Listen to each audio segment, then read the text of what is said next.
قصة سيدنا يونس عليه السلام وما فيها من المواعظ والعبر، سورة الصافات، تفسیر ابن کثیر۔ الحمد لله رب العالمين والصلاة والسلام على أشرف الأنبياء وسيد المرسلين سيدنا محمد وعلى آله وأصحابه أجمعين۔ اللهم صل على سيدنا محمد وعلى آل سيدنا محمد كما صليت على إبراهيم وعلى آل إبراهيم في العالمين إنك حميد مجيد۔ أعوذ بالله من الشيطان الرجيم، بسم الله الرحمن الرحيم۔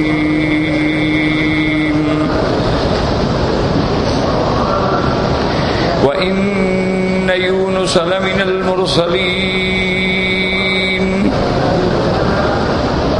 إذ أبق إلى الفلك المشحون فساهم فكان من المدحضين فالتقمه الحوت وهو مليم فلولا أنه كان من المسبحين للبث في بطنه إلى يوم يبعثون فنبذناه بالعراء وهو سقيم وأنبتنا عليه شجرة من يقطين وأرسلناه إلى 100,000 أو يزيدون فآمنوا فمتعناهم إلى حين۔ اب انبیاء علیہم الصلاۃ والتسلیم کے واقعات میں آخری قصہ جو ہے وہ حضرت سیدنا یونس علیہ الصلاۃ والسلام۔ حضرت یونس علیہ الصلاۃ والسلام، اس میں کوئی اختلاف نہیں کہ وہ اللہ کے رسول ہیں، مرسلین میں سے ہیں۔ البتہ اس میں اختلاف ہے کہ آپ کو نبوت جو ہے مچھلی کے پیٹ میں جانے سے پہلے ملی یا بعد میں ملی۔ اس میں ائمہ مفسرین رحمہم اللہ علیہم اجمعین کے درمیان میں اختلاف ہے۔ بعض مفسرین فرماتے ہیں کہ جب آپ مچھلی کے پیٹ سے نکلے، اللہ نے صحت دی، عافیت دی، وَأَرْسَلْنَاهُ إِلَىٰ 100,000، پھر اللہ نے آپ کو بھیجا۔ تو اس کا معنی یہ ہے کہ آپ کو رسالت اور نبوت جو ہے وہ بعد میں ملی ہے۔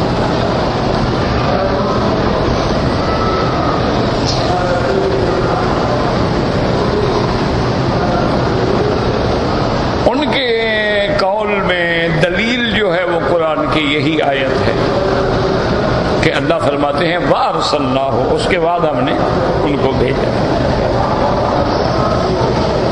اور ساتھ یہ بھی مسئلہ ہوتا ہے کہ بھئی اتنی بڑی غلطی اللہ کے نبی سے پھر کیسے ہوئی؟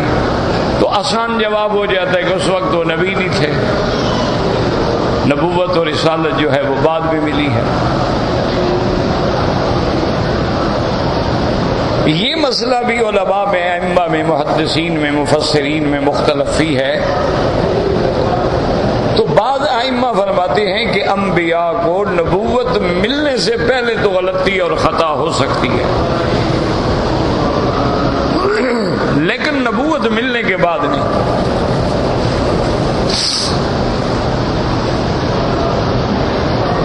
اسی لیے انہوں نے حضرت آدم علیہ السلام کے اللہ نے حکم دیا تھا کہ آپ اس درخت سے نہ کھائیں، لیکن کھا بیٹھے۔ اور پھر اتنی بڑی عتاب آیا کہ ان کے کپڑے اتر گئے، لباس اتر گیا، ان کو جنت سے اتارا گیا۔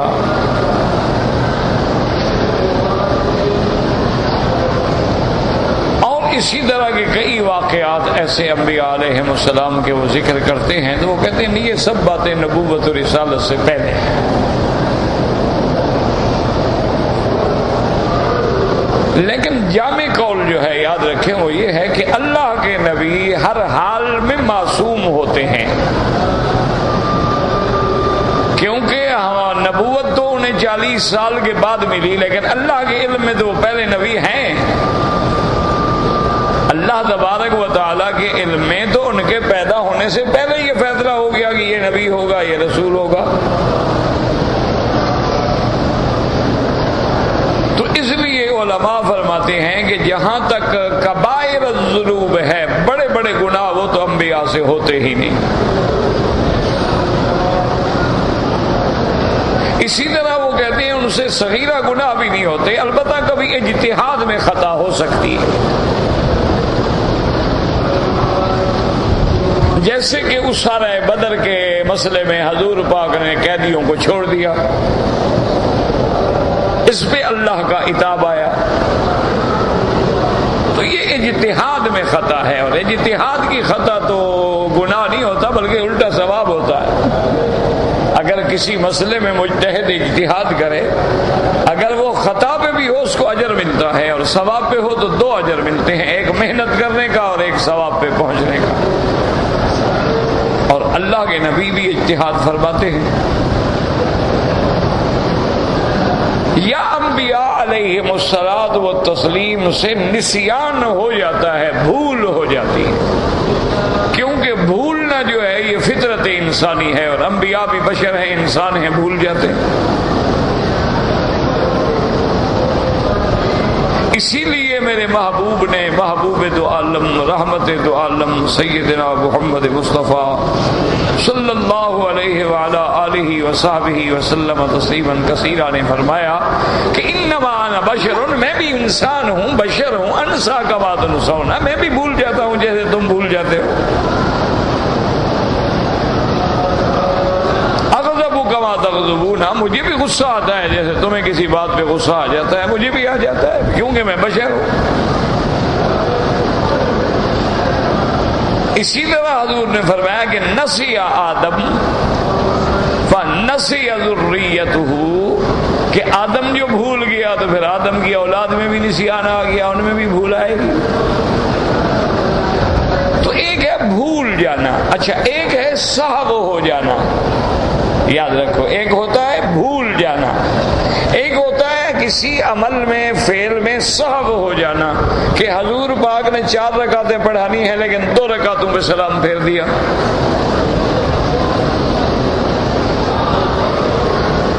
صحابی کھڑا ہوا، اس نے کہا قصرت الصلاۃ ام نسیت یا رسول اللہ، حضور یا تو اللہ نے نماز چھوٹی کر دی کہ 4 رکعتوں کے بجائے 2 رکعت ہو گئی، یا پھر آپ بھول گئے ہیں کہ آپ نے 4 کے بجائے 2 پڑھائی ہیں. اچھا حضور اپنی بات پہ اتنی پکے تھے، فرمایا ما قصرت الصلاۃ ام نسیت، نہ نماز چھوٹی ہوئی ہے نہ میں بھولا ہوں، میں نے ٹھیک پڑھائی ہے. صحابی نے پھر کہا، نے کہا یا رسول اللہ ایک بات تو ضرور ہے، پڑھائی آپ نے 2 رکعت ہے. حضور نے فرمایا نہیں، ما قصرت الصلاۃ وما نسیت. صحابی نے تیسرے دفعہ کہا، اس نے کہا یا رسول اللہ آپ نے 2 رکعت پڑھائی ہیں. اب آپ نے باقی صحابہ کو دیکھا اور فرمایا صدق ذو الیدین، یہ 2 ہاتھوں والا ٹھیک کہہ رہا ہے. یہ ذل یدین کہہ دینا یا ذل اذنین کہہ دینا یہ پیار کی بات ہوتی ہے، محبت کی بات ہوتی ہے، ورنہ سب کے 2 ہاتھ ہوتے ہیں، سب کے 2 کان ہوتے ہیں. یہ محبت ہے، شفقت ہے، رحمت ہے کہ حضور کسی سے پیار سے، محبت سے فرماتے ہیں. اور بعض علماء کہتے ہیں کہ کسی آدمی کے ہاتھ لمبے ہوتے ہیں اس کو بھی ذل یدین کہا جاتا ہے. کسی کے ہاتھ لمبے ہوتے ہیں، کسی کے بازو لمبے ہوتے ہیں.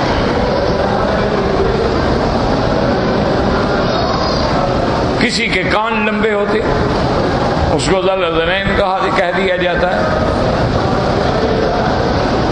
تو بہرحال حضور نے یعنی 2 رکعت پھر پڑھا دی تو سہو ہو سکتا ہے، نسیان ہو سکتا ہے، ترک اولا ہو سکتا ہے، ترک افضل ہو سکتا ہے، لیکن گناہ نہیں ہوتا انبیاء سے۔ انبیاء الحمدللہ گناہوں سے پاک ہوتے ہیں۔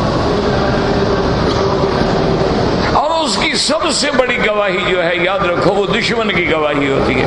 دوست تو سب کو کہتے ہیں نا کہ اچھا آدمی ہے، مولوی صاحب ہے، ماشاءاللہ بڑی محنت کرتے ہیں، لیکن بات تو وہ ہے کہ دشمن بھی کہے۔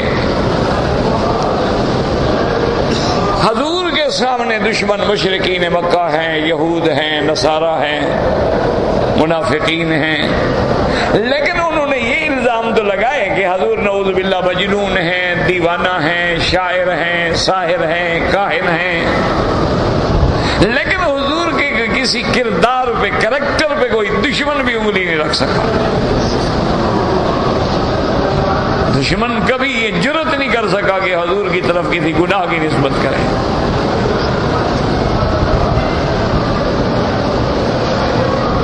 تو یہ سب سے بڑی گواہی ہے کہ دشمن ہیں لیکن کبھی آپ پر گناہ کی نسبت نہیں کر سکے۔ تو اس لیے یاد رکھیں کہ انبیاء سے خطا اجتہادی ہو جاتی ہے۔ اور دوسری بات یہ بھی یاد رکھیں کہ جتنی شان بڑی ہو، پھر چھوٹی سی بات پر بھی اتنی بڑی پکڑ آ جاتی ہے۔ دیکھو نا، مثلا ایک آدمی ہے، اس کا بیٹا ہے، عالم ہے، فاضل ہے، ماشاءاللہ مدین ہے، دین پہ ہے، اور وہ اگر باپ کی شان میں گستاخی کرے پھر بہت بڑا مسئلہ ہو جاتا ہے۔ ایک تو ہے نا جاہل ہے، ناہنجار ہے، فاسق ہے، فاجر ہے، شرابی ہے، نشئی ہے، گندی صحبت میں پڑا ہوا ہے، اس کو کیا پتا باپ کا کیا مقام ہے۔ وہ تو ہمیشہ گستاخی کرتے ہیں، خود بھی تباہ ہوتے ہیں اور خاندان کو بھی برباد کرتے ہیں۔ لیکن اگر دین والا آدمی کوئی بات کرے تو وہ تو بڑی بڑی پریشان کن ہوتی ہے کہ تم عالم ہو کر یہ بات کہہ رہے ہو۔ اسی لیے کسی شاعر نے کہا تھا نا کہ ان کنت لا تدری فتلک مصیبت، اگر تو یہ اس مسئلے کا علم نہیں ہے تو پھر تو مصیبت ہے، وان کنت تدری فالمصیبت اعظم، اگر جانتے ہو پھر غلطی کر رہے ہو تو پھر تو بہت بڑی مصیبت ہے۔ تو اس لیے یاد رکھیں کہ اولیاء اللہ سے اگر کبھی تہجد کی نماز بھی رہ گئی تو ان کا سارا دن رونے میں گزر گیا۔ اور ہم جیسے فرض بھی چھوڑ دیں تو جی انسان ہے، سو گیا تھا، نیند آ گئی، غفلت ہو گئی، بعد میں نے پڑھ لی تھی، لیکن اللہ والوں کی تو تکبیر تحریمہ میں بھی اگر تخلف ہو جائے تو روتے ہیں کہ اللہ عالم آج مجھ سے کون سا گناہ ہو گیا کہ مجھے رات اللہ نے اٹھنے کی توفیق ہی نہیں دی۔ تو اس لیے جب شان بڑا ہوگا تو اسی طرح آدمی کے لیے پھر اللہ کی طرف سے عتاب بھی بڑا ہوگا۔ اب جنگ بدر میں دیکھیں حضور نے قیدی چھوڑ دیا، سخت عتاب آ گیا، لیکن بعد میں فیصلہ تو اللہ نے بھی وہی کیا کہ چاہو تو فدیہ لے لو، چاہو تو قید کر دو، چاہو تو چھوڑ دو۔ بعد میں فیصلہ تو وہی ہوا جو حضور نے کیا۔ تو اس لیے ہمیشہ یاد رکھیں کہ ان کو ایک مسئلہ یہ بھی درمیان میں آیا کہ حضرت یونس نے اتنی بڑی غلطی کیسے کی، لہذا انہوں نے کہا نبی نہیں تھے، یہ غلط بات ہے۔ حضرت یونس علیہ السلام رسول تھے، نبی تھے، اور اس مچھلی کے واقعے سے پہلے بھی رسول اور نبی تھے اور بعد میں بھی رسول اور نبی تھے۔ قصہ یہ تھا کہ سیدنا یونس نے جب اپنی قوم کو دعوت دی، دعوت توحید دی کہ اللہ کی وحدانیت، الوہیت، انبیاء کی نبوت، رسالت، قیامت پہ ایمان لاؤ، حسب عادت قومیں جو تھی وہ اڑ گئی کہ نہیں یہ ہم نہیں مانتے۔ حضرت یونس علیہ السلام نے پوری محنت کی لیکن نہ مانے۔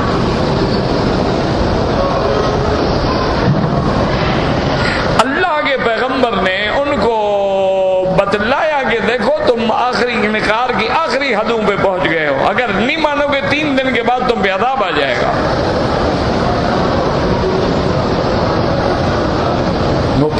مانے. اب سنت اللہ یہ ہے کہ حضرت یونس کو اسی بستی میں انتظار کرنا تھا کہ اللہ کا کیا حکم آتا ہے کہ میں بستی چھوڑ دوں, میں بستی میں رہ جاؤں, مجھے اللہ یہی بچائیں گے. حضرت یونس علیہ السلام نے جب ان کو عذاب کی خبر دی تھی, وہ خبر بھی تو اللہ نے دی نا, یونس علیہ السلام نے خود اپنی طرف سے تو نہیں دی. تو یونس علیہ السلام کے دل میں خیال آ گیا کہ قوم تو عذاب کے باوجود بھی نہیں مان رہی, لہذا اب ان میں رہنا جو ہے وہ مناسب نہیں ہے, بہتر ہے کہ میں چھوڑ دوں بستی. تو حضرت یونس علیہ السلام چھوڑ کے چلے گئے. اچھا, اب قوم کو جو علامات تھی نا, وہ 3 دن کے جو آپ نے بتایا تھا نا, پہلے دن یہ ہوگا, دوسرے دن یہ ہوگا, تیسرے دن ہلاکت ہوگی, وہ علامات نظر آنے لگ گئیں. جب علامات نظر آنے لگی تو قوم ڈر گئی, سب کے سب جناب سجدے میں گر گئے اور توبہ اور استغفار اور معافی پہ لگ گئے.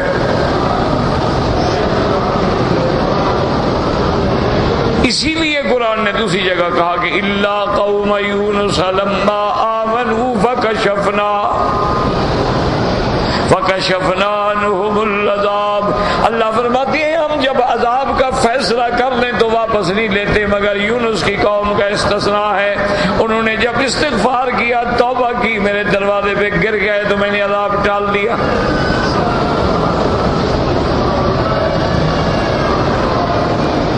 اب عذاب ان سے ٹل گیا. یونس علیہ السلام کو بھی پتہ لگ گیا کہ بھئی وہ عذاب تو ٹل گیا. اب یونس علیہ السلام اور گھبرائے کہ اگر واپس جاؤں تو وہ کہیں گے جی کہاں ہے عذاب, آپ نے کہا تھا عذاب آئے گا, عذاب تو نہیں ہے, اور نہ جاؤں تو کیا کروں. اسی اسنا میں یونس علیہ السلام چل پڑے اور راستے میں ایک دریا تھا, وہاں ایک بھری ہوئی کشتی, یعنی جس میں پہلے سے بھی آدمی تھے, آپ بھی جا کے سوار ہو گئے.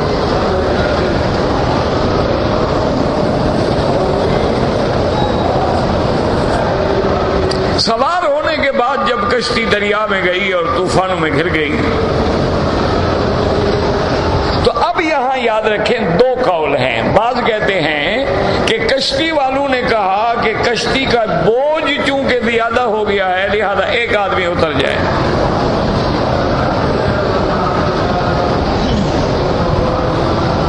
ایک آدمی جب اتر جائے گا تو گویا سمجھیں یعنی 70 80 90 100 کلو کا فرق پڑ جائے گا. کہتے ہیں کہ ان ملاحوں نے یہ کہا کہ ہمارا تجربہ یہ ہے کہ آج تک اس امتحان سے ہم نہیں گزرے, ہم پر امتحان تب آتا ہے جب کوئی نافرمان اپنے مالک کا ہماری کشتی پہ سوار ہوتا ہے.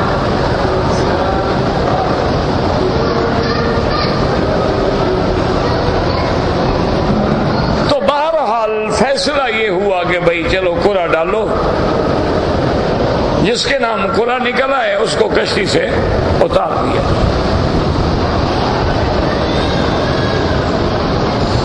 اللہ کی شان یہ ہے کہ جب قرعہ ڈالا گیا تو حضرت یونس کا قرعہ نکلا ہے. یاد رکھو قرعے سے فیصلے نہیں ہوتے, ایک بات سمجھ لو, یہ نہیں ہوتا کہ آدمی ہیں, الزام ہے, کسی 2 آدمیوں پہ چوری کا کہتے ہیں جی قرعہ ڈال لو, جس کے نام قرعہ نکل رہا ہے وہ چور ہو گیا. کسی کے نام تو قرعہ نکلے گا نا جب قرعہ ڈالو گے. تو قرعے سے فیصلے نہیں ہوتے. قرعہ اندازی کا معنی یہ ہوتا ہے کہ ایک بھائی ہے, ان کی زمین ہے, برابر تقسیم کر دی ہے. اب یہ ہے کہ دل میں یار کسی کے یہ نہ رہے کہ اچھا ٹکڑا اس نے لے لیا ہے, مجھے اچھا نہیں دیا. انہوں نے کہا دیکھو بھائی ہم بھائی ہیں, برابر 10 کلے تمہاری 10 کلے میری ہے, چلو قرعہ ڈال لیتے ہیں, جو قرعہ تیرا ہے تو لے لے, جو میرا ہے میں لے لوں. یہ ایک دل کو راضی کرنے کے لیے, اطمینان کے لیے قرعہ ڈالا جاتا ہے کہ کام تو اچھا ہے نا. جیسے کہ بی بی مریم علیہ السلام کے بارے میں جب سب لوگ مدعی بن گئے کہ ہم کفالت کریں گے, وہ کہے میں کفالت کروں گا, وہ کہے میں کفالت کروں گا, وہ کہے میں کفالت کروں گا, تو حضرت زکریا علیہ السلام نے فرمایا قرعہ ڈال لو, جس کا نام قرعہ نکلا ہے وہی بی بی مریم کو اپنے پاس رکھے.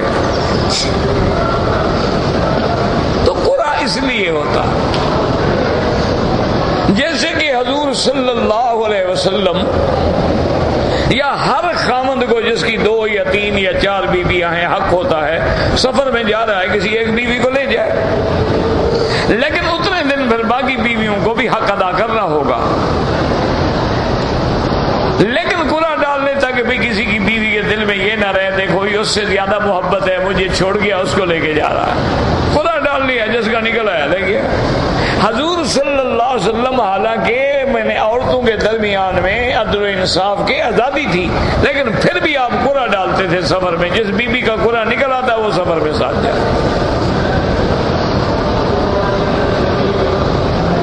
تو اس لیے جب سیدنا یونس علیہ السلام کے نام قرآن نکلا تو حضرت یونس علیہ السلام ہار گئے، مغلوب ہو گئے، قرآن آپ کے نام نکلا، آپ نے جناب دریا میں چھلانگ لگائی۔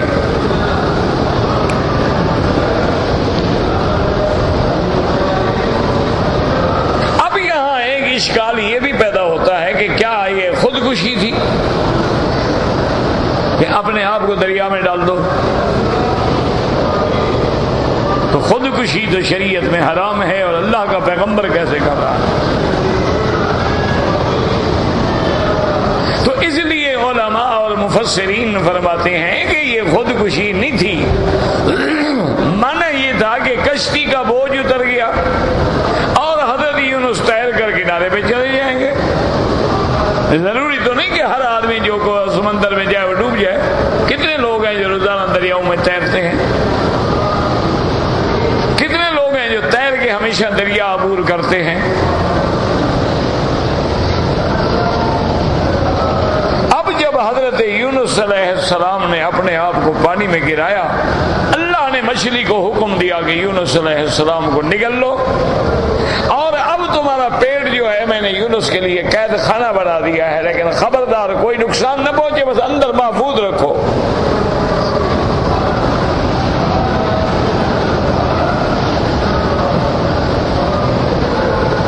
اب حضرت یونس علیہ السلام مچھلی کے پیٹ میں ہیں،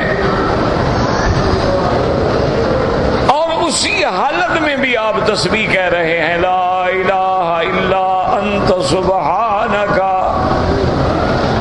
انی کنت من الظالمین۔ فرماتی ہیں لا الہ، کوئی معبود برحق نہیں مگر اللہ، پاک ہے تیری ذات ہر صفت نقصان سے پاک، انی کنت من الظالمین، میں بھی ان لوگوں میں ہو گیا جو اپنے جانوں پہ ظلم کرتے ہیں، میں نے بھی زیادتی کی، اللہ کے حکم کا انتظار نہیں کیا، بھاگ پڑا۔ اللہ تبارک و تعالیٰ فرماتی ہیں فَالْتَقَمَهُ الْحُوتُ وَهُوَ مُلِيمٌ۔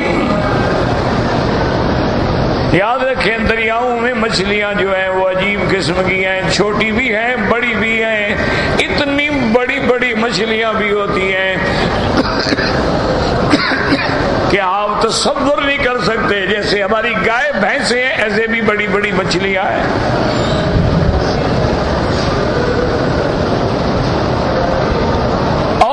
مچھلی کا تو حدیث میں باقاعدہ واقعہ موجود ہے نا، صحابہ کہتے ہیں کہ ہم سفر میں تھے، ہمیں اور کچھ نہ ملا، ایک مچھلی ملی، ہمیں کہا ایک دن تک وہ سارا لشکر اسی مچھلی کا گوشت کھاتے رہے، اتنی بڑی مچھلی تھی۔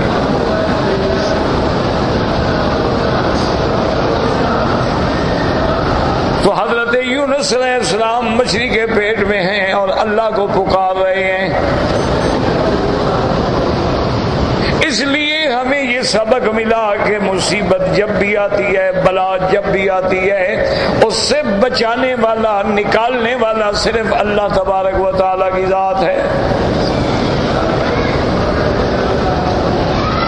حتیٰ کہ قرآن کہتا ہے کہ مشرکین مکہ کافر ہیں، مشرک ہیں، لیکن جب دریا میں پھنس جاتے ہیں فَإِذَا رَكِبُوا فِي الْفُلْكِ دَعَوُا اللَّهَ مُخْلِصِينَ لَهُ الدِّينَ، جب دریا میں ڈوبنے لگتے ہیں تو بڑے خالص ہو کے بڑے خالص صاف دل سے پکارتے ہیں کہ اللہ تو بچا، تیرے سوا بچانے والا کوئی نہیں۔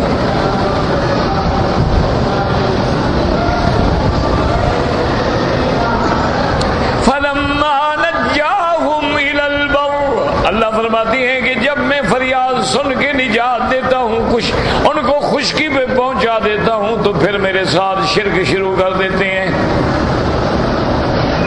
اللہ کا فضل ہے، آپ پڑھے لکھے لوگ ہیں، سمجھدار ہیں، عمرے پہ ہیں، کعبے میں بیٹھے ہیں، الحمدللہ باوضو ہیں۔ ایمان سے کہیں ابو جہل ڈوبنے لگتا ہے، خدا کو پکارتا ہے، اور ہمارا مشرک ڈوبنے بھی لگے تو کہتا ہے بگرتا بے بلا افتاد کشتی، مدد کن یا معین الدین چشتی۔ آپ بتائیں، ابو جہل بڑا مشرک تھا، یہ بڑا مشرک ہے۔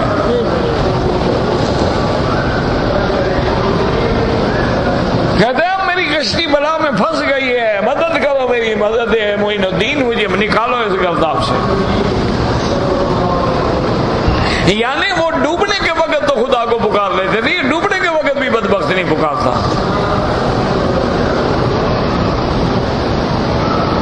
سب کچھ اس کے سامنے ہے، حالات اس کے سامنے ہیں، مشکلات اس کے سامنے ہیں، لیکن پھر بھی اللہ کو چھوڑ کے غیروں کو پکارتا ہے۔ اتنا بڑا شرک، یعنی اندازہ کریں، میرے خیال میں مکے کی جو ابو جہل اینڈ کمپنی تھی نا، یہ شرک تو ان کو بھی نہیں آتا تھا۔ بڑے مشرک تھے، کٹے کافر تھے، میرے نبی کے دشمن تھے، لیکن ایسا شرک جو ہمارے ہاں ہوتا ہے، اللہ معاف کرے، کہ دریاؤں میں ڈوبیں تو پیروں کو پکاریں، اور کسی کا بیڑا ڈوب جائے تو وہ بھی پیر صاحب نکالتے ہیں۔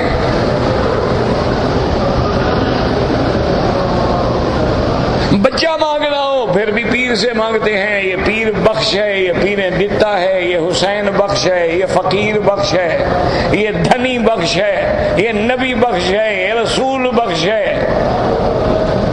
اللہ بخش دو تو کوئی ایک آدھا ہوگا نا، باقی تو ساری اولاد جو ہے ہمیں یہی پیر دے رہے ہیں۔ ایمان سے کہیں ابو جہل سب سے بڑا مشرک ہے، سب سے بڑا دشمن محمد مصطفیٰ ہے۔ اس نے اپنے بیٹے کا نام رکھا کسی بت کے نام پہ، اکرمہ رکھا۔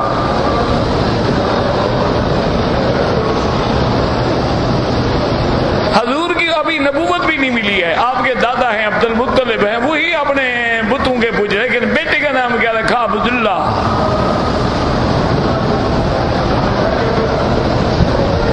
اور ہم کیا رکھتے ہیں؟ ماشاءاللہ پیر بخش، یہ پیر نے بخشا ہے، اللہ نے نہیں بخشا۔ اچھا خدا کی شان ہے، پیر کی اپنی اولاد نہ ہو، ان کو بخش دیتا ہے، خود لاولد مر جائے، خود بے اولاد۔ وہ کہتے ہیں جی یہ راز ہیں قدرت کے، اللہ والوں کے رازوں میں نہ پڑو۔ ہاں یہ راز ہیں حضرت، یہ راز صرف ان کو 1400 سال کے بعد سمجھ آئے ہیں، نہ صحابہ کو سمجھ آئے، نہ تابعین کو سمجھ آئے، نہ محدثین کو سمجھ آئے، نہ ائمہ فقہا کو سمجھ آئے، یہ ان کے پاس ہی راز رہ گئے۔ جو بات سمجھ، او یار تمہیں کیا پتہ، یہ اللہ والوں کے راز ہوتے ہیں۔ اگر پیر کو گناہ کرتا دیکھو کہتے یار چھوڑو، تمہیں کیا پتہ، یہ ملامتی فرقہ ہوتا ہے، خود گناہ کر کے اپنے آپ کو بدنام کرتے ہیں، یہ خود کرتے ہیں، ان کو کرنے دو۔ اتنی بڑی جہالت تو میرے خیال میں کسی زمانے میں نہیں ہو۔ اپنی آنکھوں سے دیکھتے ہیں کہ بھی یہ کیسا پیر ہے، بھنگ پیتا ہے، شراب پیتا ہے، زنا کرتا ہے، طوائفیں بلاتا ہے، مجرے سنتا ہے، ڈانس دیکھتا ہے۔ ان کو کہو کہ یار چھوڑو، تمہیں کیا پتا، تم تو یہ مولوی مکی کی شریعت دیکھتے ہو نا، ظاہر والی، یہ اندر کے راز ہیں، اللہ والے ہیں، دکھاتے کچھ ہیں، ہوتے کچھ ہیں۔ اچھا جس کا ظاہر کچھ ہو اور اندر کچھ ہو تو منافق ہوتا ہے، وہ پیر کیسے ہو گیا؟ منافق کا کیا معنی ہوتا ہے کہ ظاہر کچھ ہو اور اندر کچھ ہو، وہ تو منافق ہو گیا، وہ پیر کیسے بن گیا، مرشد کیسے بن گیا؟ اچھا مرشد مانا راستہ دکھلانے والا، جو خود بھٹکا ہوا ہے بدبخت، تمہیں کیا راستہ دکھلائے گا؟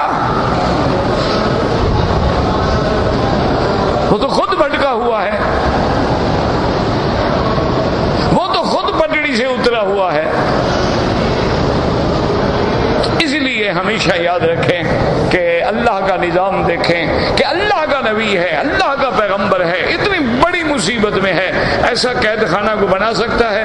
آج کل لوگ جہازوں کے نیچے تو تہخانوں میں قید خانے بنا دیتے ہیں، لیکن مچھلی کے پیٹ کو قید خانہ بنانا تو پھر اس کا کام ہے جو مچھلی کا مالک ہے، خالق ہے، بنانے والا ہے۔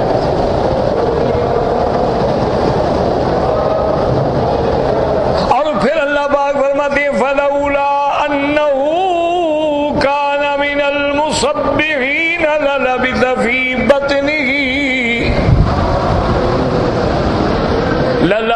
فِي بَطْنِهِ إِلَى يَوْمِ يُبْعَثُونَ۔ اللہ نے فرمایا اگر میرا یونس تسبیح کرنے والا نہ ہوتا، میرا ذکر کرنے والا نہ ہوتا، مجھے پکارنے والا نہ ہوتا، تو قیامت والے دن تک ہم اسے مچھلی کے پیٹ میں قید رکھتے۔ تو اس سے معلوم ہوا کہ انسان کا بچنا جو ہے وہ اللہ کے ذکر سے ہوتا ہے، کہ ہر حال میں اللہ کا ذکر کریں۔ اور یہ آیت مبارک تو وہ آیت ہے جس کے بارے میں حضور نے فرمایا کہ یہ آیت جو ہے اسم اللہ الاعظم، اسم اعظم اسی آیت میں ہے، الذی اذا دعی بہ اجاب۔ جو بندہ اس آیت پڑھ کے دعا کرے گا اللہ اس کی دعاؤں کو قبول کریں گے۔ کیسی مشکل ہے، کیسی پریشانی ہے، یہ آیت اکسیر اعظم ہے۔ اللہ فرماتی ہیں کہ حضرت یونس علیہ السلام میرا ذکر کرنے والے، میری تسبیح کہنے والے، ہم نے اب مچھلی کو حکم دیا فَنَبَذْنَاهُ فِي الْعَرَاءِ، ہم نے حکم دیا مچھلی کو کہ اب میرے پیغمبر کو اپنے پیٹ سے نکال کے سمندر کے کنارے پہ پھینکو۔ اور جب حضرت یونس علیہ السلام کو مچھلی کے پیٹ سے نکال کے باہر لایا گیا، وَهُوَ سَقِيمٌ، آپ اتنے بیمار ہو چکے تھے اس پانی میں رہنے کی وجہ سے، مچھلی کے پیٹ کے اندر رہنے کی وجہ سے بالکل لاغر ہو گئے، کمزور ہو گئے، اور بعض روایات میں آپ کے بال بھی جھڑ گئے۔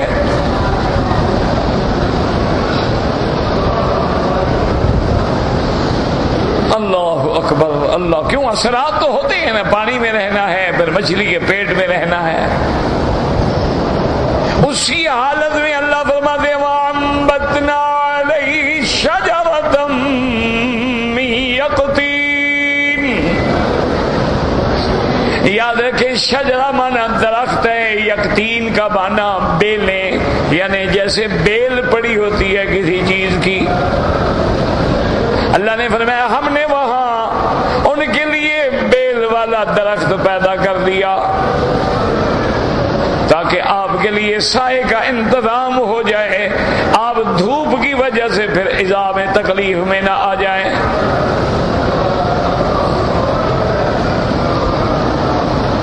بعض لوگوں نے یہ بھی بڑا مشہور کر رکھا ہے کہ وہ کدو کی بیل تھی۔ یہ مشکل تو یہ ہے نا، پتہ نہیں ہمارے مولویوں کو بھی آرام نہیں ملتا ہے، بیٹھے بیٹھے کچھ نہ کچھ تو کرتے رہتے ہیں نا غریب۔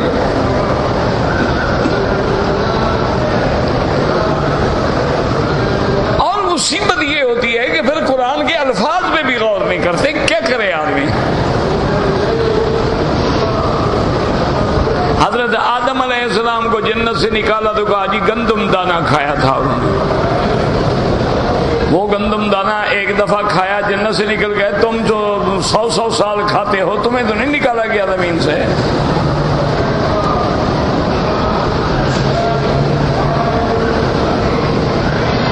اچھا پھر خدا کی قدرت یہ ہے کہ اللہ ہدایت دے، پتہ نہیں کہاں سے لے آتے ہیں کہ انہوں نے گندم دانہ کھایا تھا، یونس علیہ السلام پہ جناب وہ کدو کی بیل تھی۔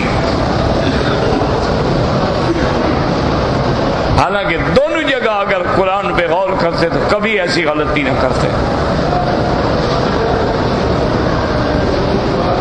حضرت آدم کے بارے میں اللہ فرماتے ہیں وَلَا تَقْرَبَا هَذِهِ الشَّجَرَةَ فَتَكُونَا مِنَ الظَّالِمِينَ، آدم و حوا اس درخت کے قریب نہ جانا۔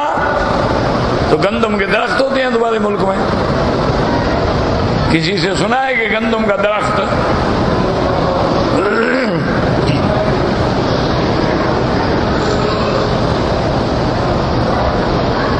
اللہ کے بندے گندم کے کھیت ہوتے ہیں، کوئی درخت تو نہیں ہوتا نا، لیکن قرآن کہہ رہا ہے ہم نے حکم دیا درخت کے قریب نہ جاؤ۔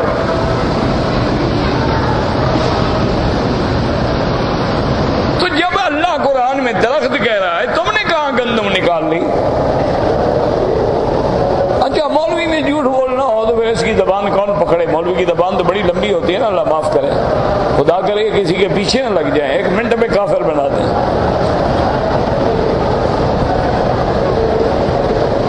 ان کا کوئی تھانے دار کہنا نہ مانے، کوئی ڈی سی کہنا نہ مانے، ایس پی کہنا نہ مانے، فوراً کہہ دیں گے جی یہ قادیانی ہے۔ حالانکہ اس بیچارے کو یہ بھی پتہ نہ ہو کہ قادیانی کس بلا کا نام ہے، بس کہہ دیں۔ اچھا یہاں بھی کہہ دیا کہ وہ اللہ کے بندے قرآن خود کہہ رہے ہیں وَأَنبَتْنَا عَلَيْهِ شَجَرَةً، ہم نے درخت لگایا، درخت اگایا۔ کدو کا درخت ہوتے ہیں، عقل کرو۔ یہاں بھی لفظ ہے کہ اللہ نے ایک درخت پیدا کیا، اس پہ ایک بیل بھی چڑھا دی کسی سبزی کی تاکہ اس کا سایہ جو ہے وہ گھنا ہو جائے، کہ ایک تو درخت ہے پر درخت پر بیل بھی چڑھ جائے تو وہ تو بالکل پوری چھتری بن گئی نا، تاکہ بارش آئے تو حفاظت ہو، دھوپ آئے تو حفاظت ہو۔ باقی اصول یاد رکھیں گے، جس چیز کا قرآن نام نہ لینا تم اس نام کے بحث میں نہ پڑا کرو کبھی۔ ابہموہ کما ابہمہ اللہ، اگر اللہ نے اس کو مبہم رکھا ہے تم بھی بحث میں نہ پڑو، بس اس میں اللہ کی حکمت ہوگی۔ لیکن ہمارے مولوی تو ایسے ہیں جی اصحاب کہف کے کتے کا نام بھی پوچھ کے آ گئے۔ یہ بڑی بلا قوم ہے جی، اللہ ہدایت دے۔ میری برادری ہے، میں اپنی برادری کو جو کہوں وہ مجھے جو کہیں، آپ کا گیلا تو میں نہیں کر رہا نا، میری اپنی برادری ہے، ہم آپس میں تو ایک دوسرے کو کہہ سکتے ہیں نا بھائی میں بھی تو ان میں سے ہوں نا۔ لیکن اصول یاد رکھے کہ قرآن جب نام نہ لے تو بس نام نہ لے۔ اللہ تبارک و تعالی فرماتے ہیں ضرب اللہ مثلا للذین کفروا امرأۃ نوح وامرأۃ لوط۔ امرأۃ لوط، نوح کی بیوی، لوط کی بیوی، کیا نام تھا اللہ عالم، ہم کیوں بات کریں؟ اللہ اگر نام نہ لیں گے وہ کون سا درخت تھا تو پھر کس سے نہ بنائیں؟ جیسے کہ آدم علیہ السلام کا جب لباس اترا فَطَفِقَا يَخْصِفَانِ عَلَيْهِمَا مِن وَرَقِ الْجَنَّةِ، اللہ کا قرآن کہتا ہے کہ اب آدم اپنے شرم و حیا کی وجہ سے جنت کے درختوں کے پتے لے کے اپنے بدن کو ڈھانپ رہے تھے، کپڑے تو اتر گئے۔ اب مولویوں نے ڈھونڈ لیا جی وہ کیلے کا درخت تھا، اس کے پتے بڑے ہوتے ہیں نا۔ اللہ کے بندے تم جنت میں تھے، کوئی تم نے دیکھا تھا وہاں کیلے کا درخت تھا؟ جب اللہ نے نام نہیں لیا ہے تم کیوں بلا وجہ ٹکرے مارتے ہو؟ جنت کے پھل ہی نرالے، وہاں کی چیز ہی نرالی، وہاں کے کیلے بھی نرالے، انار بھی نرالے، پھل بھی نرالے، درخت بھی نرالے، ان کا تو کوئی تصور بھی نہیں کر سکتا۔ اس لیے قرآن کہتا ہے کہ پھر ہم حضرت یونس علیہ السلام کی اس غلطی کو معاف کر دیا، ہم نے درخت جگہ پہ لگا دیا، اس پہ بیل چڑھا دی۔ وَأَرْسَلْنَاهُ إِلَىٰ مِئَةِ أَلْفٍ أَوْ يَزِيدُونَ، اللہ نے فرمایا پھر ہم نے آپ کو دوبارہ بھیجا، یعنی پہلے بھی رسول ہیں لیکن اب بھی ہم نے کہا کہ آپ جائیں إِلَىٰ مِئَةِ أَلْفٍ، ایک ایسی بستی میں جن کی تعداد 1,00,000 تھی یا کچھ زیادہ، إِلَىٰ مِئَةِ أَلْفٍ أَوْ يَزِيدُونَ، یعنی 1,00,000 یا اس سے کچھ زیادہ۔ لیکن یاد رکھو یہاں یہ سوال پیدا ہوتا ہے کہ ہمیں تو دھوکہ لگ سکتا ہے لیکن اللہ تو علام الغیوب ہے، اللہ کو کیسے شک ہے کہ 1,00,000 تھے یا لاکھ سے کچھ زیادہ تھے. اور تو تشکیک کے لیے ہے نا, اللہ کو تو ہر چیز علم میں ہے, اس کے علم تو یقینی ہے, ازلی ہے, محیط ہے.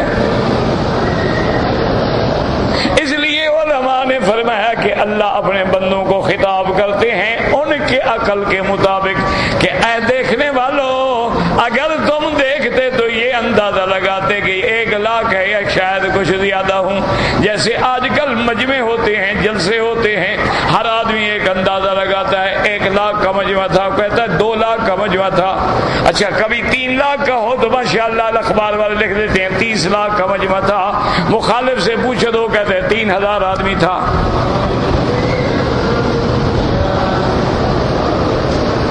کیوں سچی بات نہ کرنے کی تو انہیں قسم کھائی ہوئی ہے نا. اچھا پہلے 30 لاکھ والا جھوٹ نہ بولتے تو مخالف بھی 3000 والا جھوٹ نہ بولتے. تم سچی بات کہہ دیتے بھی 2 لاکھ 1.5 لاکھ بندہ ہوگا.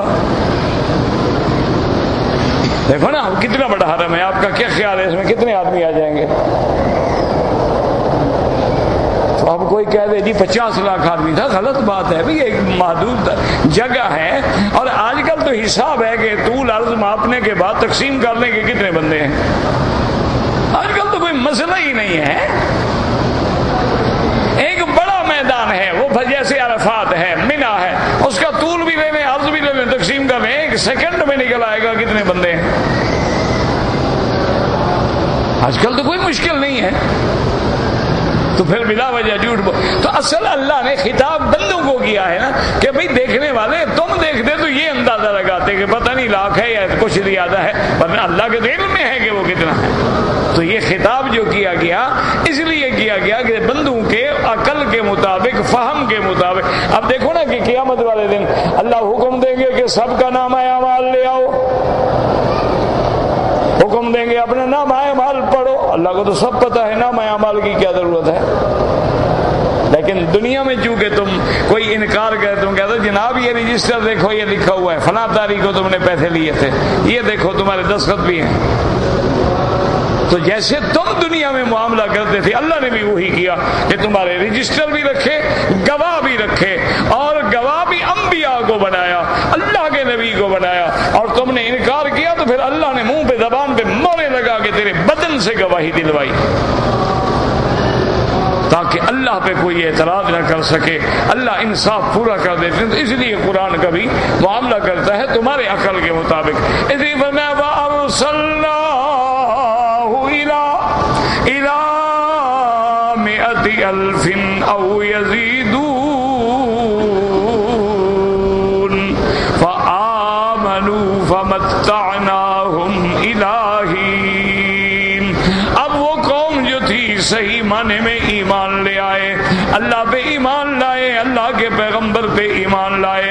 اللہ فرماتے ہیں پھر ہم نے بھی ان کو مہلت دے دی کہ کچھ عرصہ زندگی کا دنیا میں گزار لو.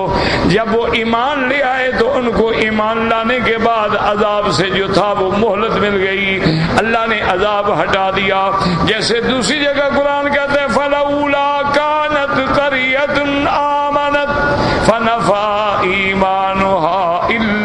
إِيمَانُهَا إِلَّا قَوْمَ يُونُسَ لَمَّا آمَنُوا كَشَفْنَا عَنْهُمْ عَذَابَ الْخِزْيِ فِي الْحَيَاةِ الدُّنْيَا وَمَتَّعْنَاهُمْ إِلَىٰ حِينٍ. وَاللَّهُ أَعْلَمُ.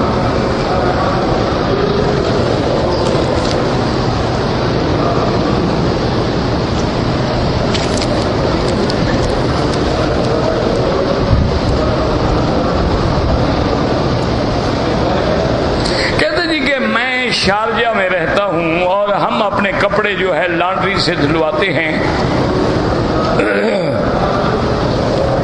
میرا بھائی بات یہ ہے کہ اگر لانڈری والا مسلمان ہے تو اس کو بھی لازماً احساس ہوگا, چاہے پہلے وہ لاکھ مشینوں میں ڈال لے لیکن بعد میں لازمی بات ہے کہ پاک کپڑے پانی سے وہ دھوتا ہو. یہ جا کے پوچھ لیں. اور اگر آپ کو پتا ہے کہ وہ نہیں ایسا فرق نہیں کرتے ہیں, انگریزوں کے کپڑے ہیں, ہندو کے کپڑے ہیں, سکھوں کے کپڑے ہیں، مسلمانوں کے کپڑے ہیں، شرابیوں کے کپڑے ہیں، ہر قسم کی بلا جو ہے ایک مشین میں ڈال دی ہے، تو پھر احتیاط کریں، اپنے کپڑے اپنی واشنگ مشین رکھ کے گھر میں دھوئیں۔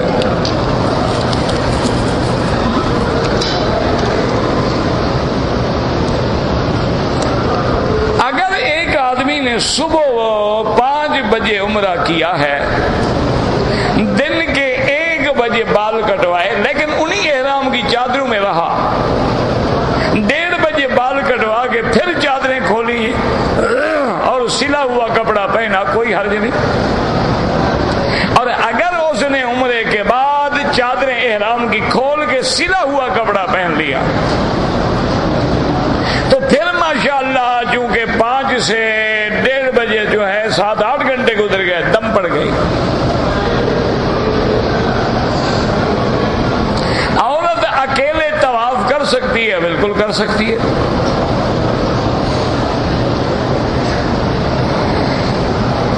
اگر کوئی آدمی قرضہ لے کے عمرہ کرے، بھئی عمرہ تو اللہ نے واجب ہی نہیں کیا، فرض ہی نہیں کیا، کیوں قرضہ لیتے ہو؟ قرضہ لے کے تو ہمیں حج کرنے کا بھی حکم نہیں ہے کہ لازم ہم قرضہ لیں اور حج کریں۔ اللہ پیسہ دے کر لو، نہیں ہے تو نہ کرو۔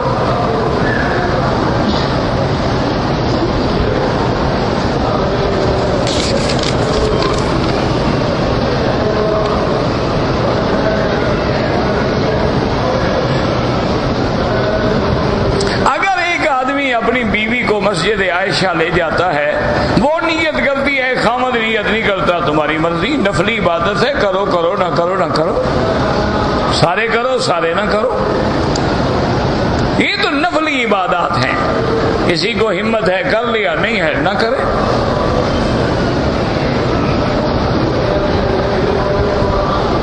اگر حرم کے باہر جو صفیں بن جاتی ہیں، میرا بھائی اسلامی اور شرعی حکم یہ ہے کہ تم صف اول، پھر دوسری، پھر تیسری، پھر چوتھی صفوں کے ساتھ صفیں ملائیں، اتصال سنت ہے۔ ایک ہے نماز ہو جانا، نماز تو ہو جائے گی اگر اگلی صف نظر آ رہی ہے، لیکن اپنے ثواب کو دھوکہ دے رہے ہو کہ آگے صفیں پڑی ہوئی ہیں اور تم وہاں کھڑے ہو تو بس کھڑے ہو، کہ ستون ہلے تو ہلے، حاجی نہیں ہلتا۔ زمین جنبت، لیکن وہ کہتے ہیں نا انسان جو ہے وہ ہرگز نہ جنبت، وہ کبھی نہیں ہلتا ہے، یہ غلط بات۔ کوشش کریں کعبے میں آئیں، قریب آئیں، جتنے قریب آئیں گے، جتنے صفیں قریب آئیں گے اتنے اجر بڑھ جائے گا۔ ایک ہے نماز ہو جانا، نماز تو ہو جائے گی۔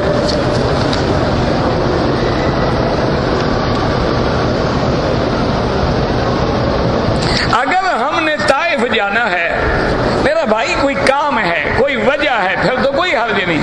اگر کام کوئی نہیں ہے تو طائف سے جب واپس آئیں تو احرام باندھ کے آئیں، طائف میقات ہے، راستے میں باقاعدہ میقات ہے، وہاں سے احرام باندھ کے عمرہ کریں۔ اور اللہ تمہیں مفت کا ایک اور عمرہ دے رہے ہیں، میقات کا کیوں ضائع کرتے ہو؟ آخر کوئی وجہ بھی تو ہو نا۔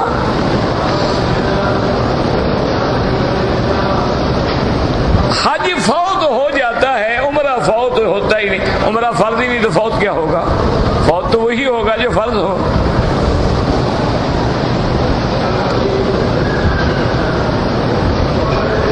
ہم نے سنا ہے کہ حجر اسود جب جنت سے آیا تھا سفید تھا، ہاں بعض روایات ہیں ایسی کہ سفید تھا، اور بعض روایات میں یہ بھی آیا ہے کہ سبدت ہو خطایا بنی آدم، کہ آدم کے گناہوں کی وجہ سے سیاہ ہو گیا، یہ بھی آتا ہے۔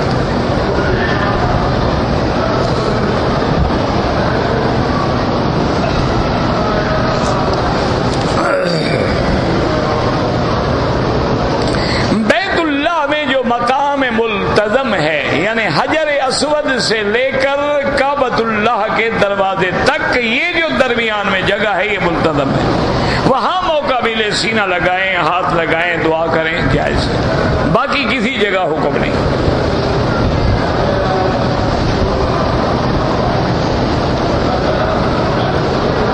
اگر کسی نے پرفیوم لگایا ہو نماز ہو جاتی ہے، بالکل ہو جاتی ہے۔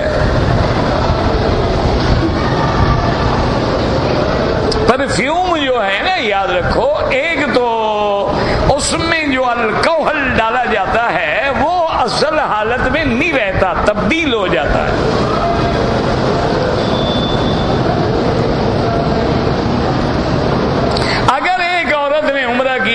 پردہ بھی ڈالے رکھا ٹھیک ہے بالکل، چونکہ آج کل تو ہر وقت آگے آدمی عورت مرد ہیں، پردہ ڈالے رکھا تو کوئی حرج نہیں۔ اگر ایک آدمی کو بیماری ہے اور اس کی ریح جو ہے، ہوا جو ہے خارج ہو جاتی ہے، وضو کر کے آیا ہوا خارج ہو گئی، اس کے لیے حکم یہ ہے کہ مغرب کی نماز کا وضو کیا آپ نے، اب عشاء تک آپ کا وہی وضو برقرار ہے، نماز پڑھو، نفل پڑھو، طواف کرو، چاہے ریح نکلتی رہے، پھر جب عشاء کا وقت داخل ہو تو اس نماز کے لیے نیا وضو کرو۔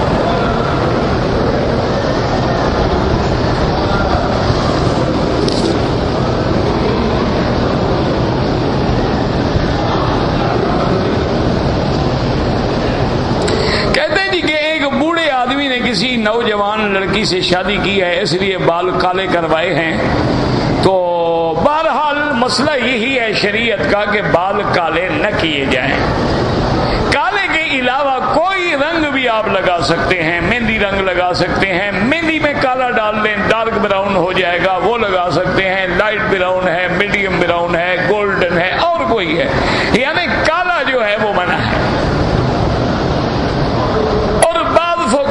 کتابوں میں لکھا ہے کہ اگر مجاہد ہے، کسی نے نئی شادی کی ہے، اس کے لیے گنجائش ہے، لیکن بہرحال کالے بال ہونے سے کیا ہو جائے گا بلا؟ دیکھو نا، جس سے تم نے شادی کی ہے، بال کالے کرو یا سفید کرو، اس کو تو پتا ہے تم کیا ہو، اس کو تو تمہاری قوت طاقت کا اندازہ ہے، باقی کالے بال کر کے تو لوگوں کو دھوکہ دینا چاہتے ہو نا، بیوی کو تو پتا ہے جو کچھ تم ہو۔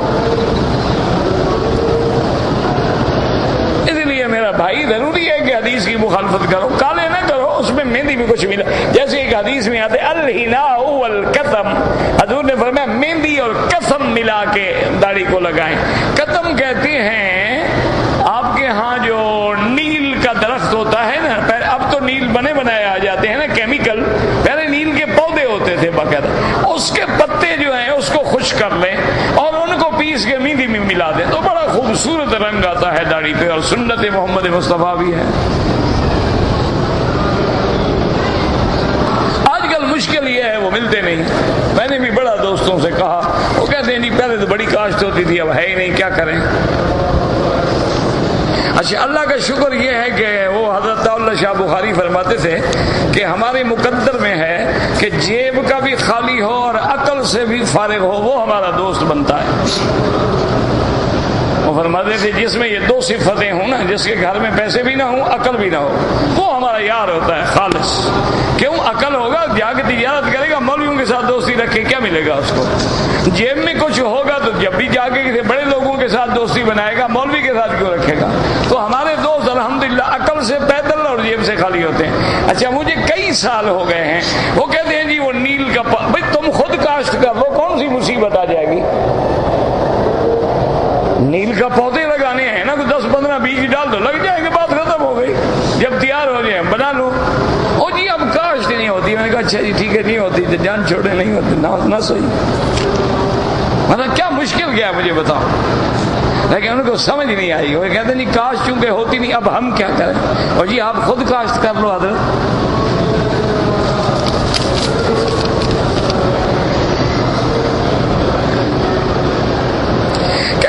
مسجد عائشہ سے جو عمرہ کیا جاتا ہے یہ صرف عورتوں کے لیے نہیں ہے، حضرت عبداللہ ابن زبیر نے کیا ہے، حضرت عبداللہ ابن عمر نے کیا ہے، وہ تو عورتیں نہیں تھے۔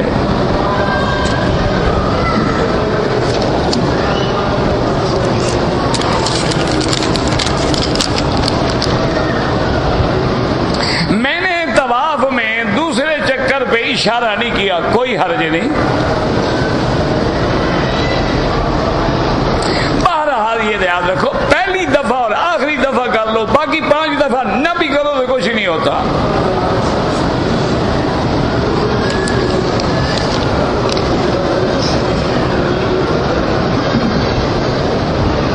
اگر زمزم پینا بھول جائے تو یہ کوئی حکم تو نہیں ہے کہ ہر طواف کے بعد زمزم پیو، یہ کس نے کہا ہے آپ کو؟ وہ تو سنت ہے، جب آپ پہلی دفعہ آتے ہیں احرام باندھ کے عمرے کا، طواف کرو، نفل پڑھو، زمزم پیو، پھر صفا مروا دوڑو، یہ تھوڑا ہے کہ ہر طواف کے بعد جا کے زمزم بھی پیو۔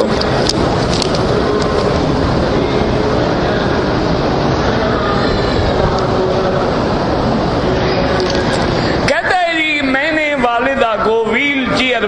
طواف کرایا ہے، میرے حساب سے 7 چکر ہو گئے، والدہ کہتی ہیں 6 چکر ہو گئے، تو ایک اور کر لو بس، کچھ نہیں ہے، کوئی مسئلہ نہیں۔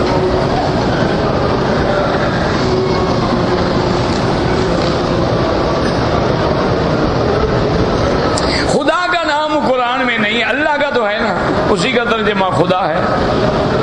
تیرا نام بھی قرآن میں نہیں ہے، پھر کیا کریں؟ تم مسلمان ہو، نام تو تمہارا نہیں ہے، لیکن مسلمین میں آ گئے کہ نہیں آ گئے؟ جب لفظ آئے گا مسلمین تو تم اس میں آ گئے ہو کہ نہیں آ گئے ہو؟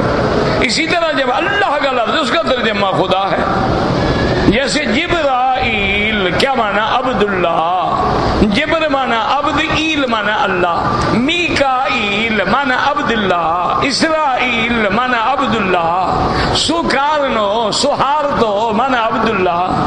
یہ تو ترجمہ ہے اللہ کے بندے۔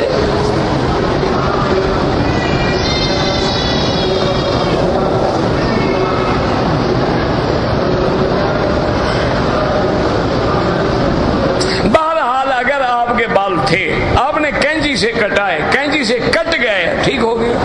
اگر کینچی میں بال آیا ہی نہیں تو پھر تم نے کیا کٹا لیا؟ یہ فیصلہ تم خود کرو۔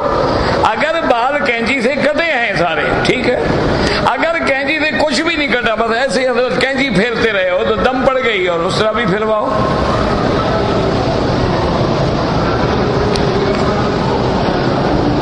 نماز کے وقت سجدے کی جگہ پہ نظر ڈالیں، کسی کو گردہ دیا جائے بالکل نہیں، یہ اللہ کی آپ کے پاس امانت ہے، یہ تھوڑا اللہ نے دیا ہے کہ آپ بیچ دیں۔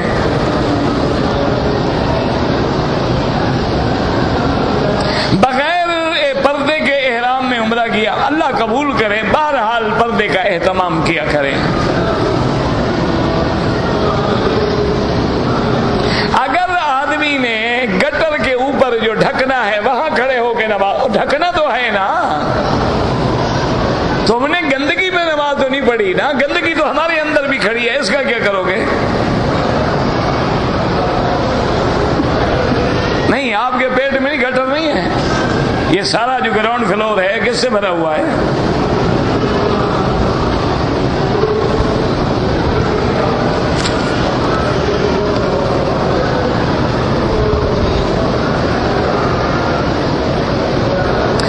بس 17 سال کا لڑکا تو خیر بالغ ہے، 4 سال 1 سال، آپ نے ان کو عمرہ کرایا ہے، بالکل ٹھیک ہے، انشاءاللہ ان کو بھی نفلی عمرے کا ثواب ملے گا، تمہیں بھی ثواب ملے گا۔